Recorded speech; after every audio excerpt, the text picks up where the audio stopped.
Universe अब एक बहुत ही बड़े खतरे से जूझने वाला है। लोग हंसी खुशी अपनी जिंदगी जी रहे हैं क्योंकि वो नहीं जानते हैं कि उनकी तरफ जो डार्क गॉड आ रहा है वो कितनी तबाही लाने वाला है। वो अंधेरे का शैतान एक ऐसी शक्ति है जो समय जितनी ही पुरानी है, वो तब से यूनिवर्स में एग्जिस्ट करता है जब इस यूनिवर्स में डार्कनेस के सिवा कुछ भी नहीं था। यहाँ तक कि सेलेस्टियल्स भी तब एग्जिस्ट नहीं किया करते थे। एक समय पर उस डार्क गॉड को लोगों ने पकड़कर एक ऐसी जेल में बंद कर दिया जिसे लोग सदियों तक एक प्लेनेट समझते आ रहे थे। लेकिन जैसे बहते हुए पानी को ज्यादा देर तक नहीं काबू किया जा सकता है, ठीक वैसे ही उस डार्क गॉड को कोई हमेशा के लिए कैद करके नहीं रख सकता था।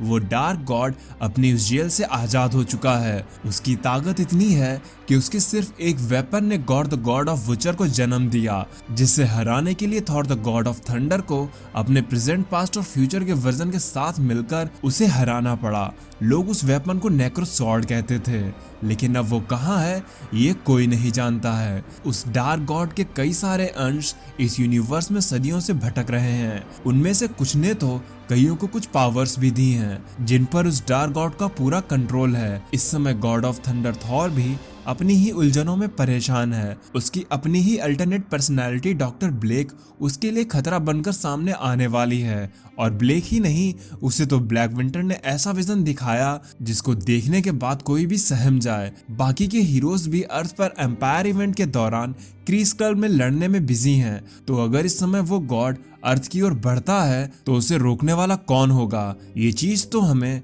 स्टोरी के आगे बढ़ते रहने पर ही पता चलेगी, और शायद ये कॉमिक बुक 2021 में ही कंप्लीट हो पाएगी, क्योंकि ये एक ऑनगोइंग सीरीज है जिसके पार्ट्स आने पर मैं इसके वीडियोस अपलोड करता रहूंगा। तो चलिए गाइस, ईयरफोन लगाकर और कमरे की लाइट को ऑन करके बैठिए, क्योंकि वो अंधेरे का राक्षस, अंधेरे का राजा तमराज किल्विश नहीं बल्कि किंग इन ब्लैक आ रहा है।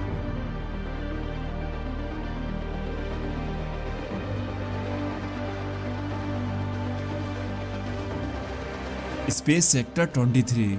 यहाँ पर एक डिस्ट्रेस सिग्नल की फ्रिक्वेंसी काफ़ी तेज़ी से आ रही है, लेकिन ये डिस्ट्रेस सिग्नल कोई मदद मांगने के लिए नहीं है बल्कि ये मदद करने के लिए है।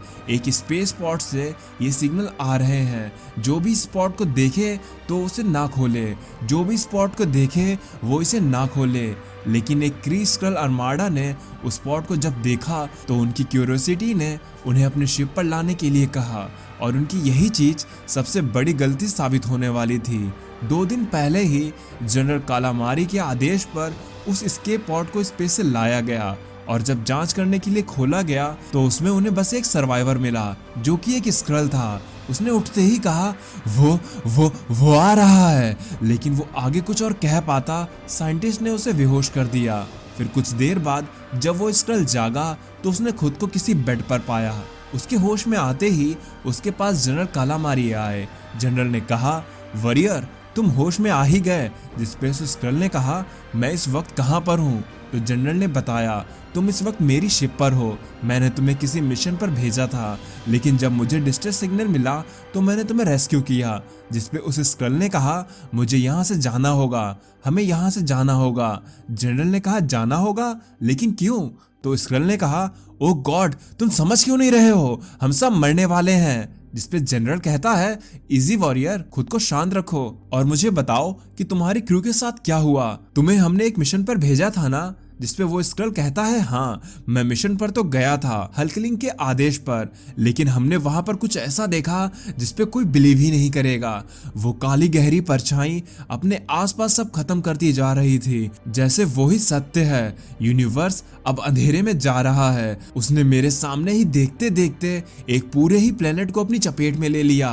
ये बात तब की है जब मैं और मेरे साथी, जिसमें क्रीवी थे, हम सब महाराज हल्कलिंग के आदेश पर एक प्लेनेट पर कुछ चीज को ढूंढने के लिए गए थे, लेकिन हमारी एक साथी ने डिस्ट्रेस सिग्नल को कैच किया। शुरुआत में तो हमें लगा कि ये कोई एक जगह से आ रहा है, लेकिन जब हम आगे की ओर बढ़ने लगे तब वो सिग्नल 1 से 2, 2 से 3 और फिर 3 से कई सारे आने लगे, जैसे सुनसान स्पेस में इन सिग्नल के जरिए कोई मदद मांग रहा हो। और फिर हम सब बारी बारी से एक एक एस्केप पॉड की तरफ उन्हें चेक करने के लिए पहुंच गए। उन पॉड के अंदर कुछ काला सा गाढ़ा लिक्विड भरा हुआ था। शुरुआत में तो हमें कुछ भी समझ में नहीं आ रहा था कि कोई इस तरह से डिस्ट्रेस सिग्नल भेज के इन पॉड्स में ये काला लिक्विड भर के क्यों छोड़ेगा, पर फिर भी मैंने एक एस्केप पॉड को चेक करने की कोशिश की और उनमें से एक पॉड को लेकर अपने शिप पर आ गया। और जब हमने उसे खोला तो उसमें हमें हमारा एक साथी मिला जो कि हमसे मदद मांग रहा था, पर मैं उसकी कंडीशन को देखते ही समझ गया कि अब जो होने वाला है उससे अब हमें कोई भी नहीं बचा सकता, क्योंकि वो एक ट्रैप था। क्योंकि उस पॉड में वो काला लिक्विड कुछ और नहीं बल्कि सिम्बायोट था। उस पॉड के खुलते ही उसने सबसे पहले हमारे क्री साथी को मार डाला और हम सब अपनी जान बचाते हुए उस जगह को लॉक कर भागने लगे। लेकिन वो सिम्बायोट कहाँ रुकने वाले थे, वो एक छोटे से कांच के टुकड़े को तोड़ते हुए बाहर निकल आया। ट्रेजेक्ट्री कह रहा था कि हम इसे नहीं रोक सकते हैं, तो अच्छा यही होगा कि इसे हम यहीं पर सील कर दें, क्योंकि अगर हम कहीं जाएंगे तो ये सिम्बायोट वहां भी आ जाएंगे। पर वो कुछ एक्शन ले पाता कि तभी उस सिम्बायोट ने उसे पकड़ लिया। लेकिन इस शिप से बाहर हमारे दूसरे साथी अभी भी इस बात से अनजान थे। हमने उन्हें उन पॉड्स को ना खोलने के लिए कहा, लेकिन हमारी कम्युनिकेशन फ्रीक्वेंसी इतनी लो थी कि उन्हें कुछ सुनाई ही नहीं दे रहा था। पर अब उन्हें कुछ भी सुनने की जरूरत नहीं थी, क्योंकि उसने कुछ ऐसा देख लिया था जो शायद उसके लिए जिंदगी का आखिरी मंजर बनने वाला था, क्योंकि उसकी तरफ सिम्बायोट ड्रैगन आ रहे थे। हमारे उस साथी ने बचकर भागने की बहुत कोशिश की, लेकिन वो उसमें कामयाब नहीं हो पाया। आखिर कोई सिम्बायोट से स्पेस में कैसे जीत सकता था। उन सिम्बायोट ड्रैगन ने हमारे उस साथी को बहुत ही बुरी तरह से मार डाला। अब बस शिप पर मैं और मेरे कुछ साथी ही बचे थे। एवरॉन ने वहां से भागकर लोगों को डिस्ट्रेस सिग्नल भेजने की कोशिश की और फिर हमने ये सोचा कि हम अपने शिप में सोलर सिस्टम से जितना दूर हो सके उतनी दूर ले जाएंगे। लेकिन वो सिम्बायोट कुछ अलग ही थे, कुछ ज्यादा ही पावरफुल। उन्होंने हमारी पूरी शिप को अपने सिम्बायोट से ढक लिया था, जैसे वो अब हमें हमारी शिप के ही साथ खाने वाले थे। जनरल कालामारी, आप सोच भी नहीं सकते हो कि वो मंजर कितना डरावना रहा होगा। उन सिम्बायोट ने हमारी शिप को क्रश करना शुरू कर दिया था। हमारी शिप के बोल्ट, हमारी शिप के दरवाजे और इक्विपमेंट्स सब टूटना शुरू हो गए थे, पर हम भी हार नहीं मानने वाले थे। हमने डिसाइड किया कि अगर आज वो दिन है जब हम मरेंगे तो इन सिम्बायोट्स को साथ में लेकर मरेंगे।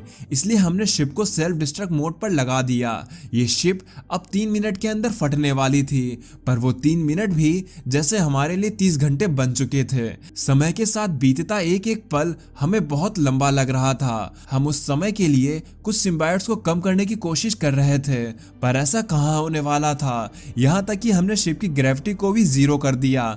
हमने कोशिश की कि हम उन्हें रोक सकें, लेकिन तभी उन्होंने हमारे एक साथी एवरॉन को अपने एक ही वार में खत्म कर दिया। अब हम सब अपने सामने मौत देखकर डर चुके थे। वहां कोई भी होता तो वो डर ही जाता। इसीलिए हमने अपनी जान को बचाने का फैसला किया और अब हम दोनों ही लोग एस्केप पॉड की तरफ भागने लगे, इस उम्मीद में कि शायद हम बच सकते हैं। पर रास्ते में हमें हमारा एक क्री साथी मिला जिसे हमने मरा हुआ समझ लिया था। उसे सिम्बायोट ने अपने जाल में फंसाकर रखा था। वो मुझसे खुद को मारने के लिए कह रहा था, पर जब मैं उसके पास गया तो उसकी आवाज बदल गई, जैसे उसके अंदर से कोई मुझे ही देखकर कह रहा था, अब बहुत देर हो चुकी है, तुम हमसे बचकर नहीं भाग सकते। पर मलांज इतना डर गई थी कि वो कुछ समझ ही नहीं पाई। वो तुरंत पॉड में बैठकर वहां से भागने लगी। पर अब मैं भी समझ गया था कि मुझे क्या करना है। मैंने उसे समझाने की कोशिश की कि हमें यहाँ से नहीं भागना चाहिए, क्योंकि अगर हम यहाँ से भागते हैं तो जैसे ही इन एस्केप पॉड्स के चक्कर में हम फंसे हैं, उसी तरह से बाकी के लोग भी फंस सकते हैं। इसलिए हमें यहाँ से भागना नहीं चाहिए। पर तभी मेरे सामने वो आया। उसे देखकर मैं डर गया। उसके काले शरीर पर सफेद बाल और गहरी खून से सनी लाल आंखें थीं।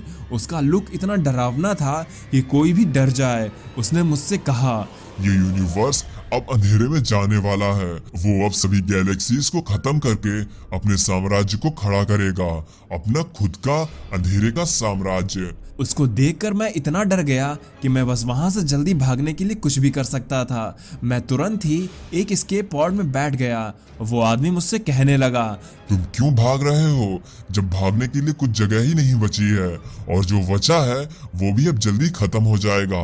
तुम भागो। तुम अगर भाग सकते हो तो भागो, क्योंकि मैं तुम्हें जल्दी ही ढूंढ लूंगा और तब हम फिर से एक होंगे। मैं बस वहां से तुरंत भाग लिया। उन ड्रैगन्स ने मुझे खाने की कोशिश की, पर तभी हमारी शिप सेल्फ डिस्ट्रक्ट के चलते ब्लास्ट हो गई।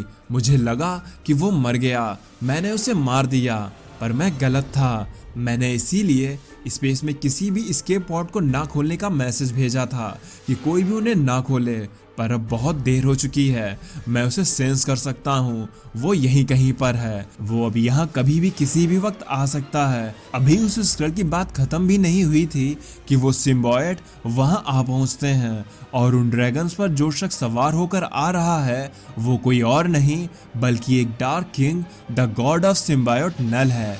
और अब वो इस यूनिवर्स को ख़त्म करने के लिए, अपने डार्क किंगडम को बढ़ाने के लिए अर्थ की ही तरफ बढ़ रहा है। तो कैसे इसे हमारे हीरोज रोकेंगे, आगे हम यही जानेंगे। तो अगर आपको ये एपिसोड पसंद आया हो तो इस वीडियो को लाइक करना। लाइक टारगेट एम करता हूँ 2000 लाइक का। देखता हूँ कि आप लोग ऐसा कर पाते हैं या नहीं। तो अब मैं चलता हूँ, आप मेरी बाकी की वीडियोज़ एंजॉय करें और खुश रहें।